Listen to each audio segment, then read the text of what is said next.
My given name is Baby Law Smith, and I married my sister, who is about 10 years older than I am, decided that she would change that Baby Law. You can't go through life with that name, so she said my name was Levada, and so I have carried that name. It's on all my legal papers. I grew up at Redbird Community on Moonshine Highway. That road will take you to Gore. Well, I was born at Claremore.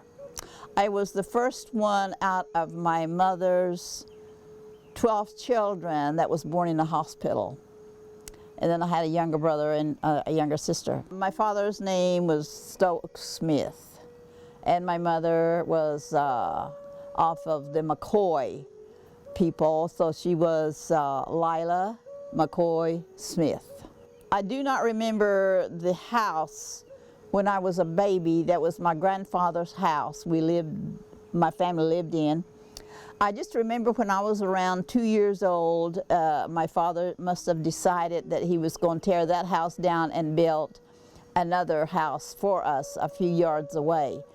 And it was just a porch, a living room, which was not very big, a side room for a bedroom, and a fairly long kitchen. And then he built a smokehouse that joined the kitchen, kitchen area. That was, everybody did that. I was about 2 years old. I remember dragging the lumber from that old house to this place where he was going to build. I was about 2. That's the first memory I have of my earlier years. My sister was 10 years older, and she had gone to school, so I learned to read and speak English pretty well. I learned it from my older siblings. Because you spoke Cherokee in the house. Yeah, that's my first language, Cherokee. Mm-hmm. Anyway, my sister would bring home her books, her nursing books. She went on to, when she got out of high school at Dwight Mission, she went on to nursing school in Muskogee. And she would bring home a lot of her books and put them in the smokehouse. And I spent a lot of time reading her books. And the one book that I really learned a lot from was called The Art of Nursing. So when I took up nursing, I felt like I knew how to act and to listen and not pretend like I knew it all. And I never realized how poor we were. We seemed to have everything we needed. We always had plenty of food. He had big gardens. And there was a lot of canning that went on, and we helped prepare shucking the corn and the peas. And yeah, we was always very busy. And the fun that we had was either riding the cows or the horses. And we traveled around the neighborhood. I had aunts and uncles living in a circle. We would visit them a lot. We did not have any toys. We never had a bicycle or any of those kind of things. So we would build roads and build little houses, and that was our mainly where we played. It was an old road that the people from across Illinois River would travel on that road going to the stomp ground. We didn't live too far from there. It was a walking distance. And then there was a missionary who came from California who would present Bible schools and had us learn Bible verses for Christmas and present a program. And I remember singing louder than anybody. And they would just look at me because they couldn't hit the high notes. I could hit the high notes. And I would just sung it out loud. And many times there's a big cliff behind our house. I would go over there and I would sing to the top of my voice until it echoed back. And I did that a lot. We had to go down a very deep hollow, and there were 3 swimming holes down there.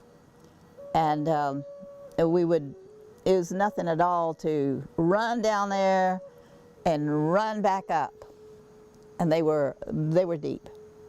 I mean, sometimes we would catch a horse and we would ride down there on a horseback. I would go down there with my aunt.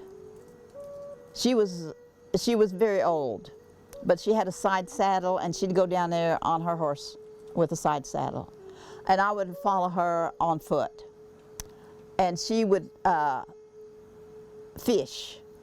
And I would sit on the side and throw rocks, pebbles, until she would chew me out and tell me to go someplace else. Well, Redbird, that was a rural school that they started this through the Bureau of Indian Affairs. There are many of those rural schools, so ours was Redbird. And our teacher was more interested in the older boys and their ball games. He had a very good team. And us, we didn't have a teacher, really. It was one of our cousins who would take on the responsibility of keeping us occupied with coloring or reading a story. And that was 1st grade, 2nd grade. Redbird Rural School closed. And we caught a school bus from Gore. Okay. And we enrolled ourselves. Our mother was sick. I enrolled myself in the 1st grade. I'm like 13 years old, because I knew I hadn't learned anything. So I enrolled myself in the 1st grade.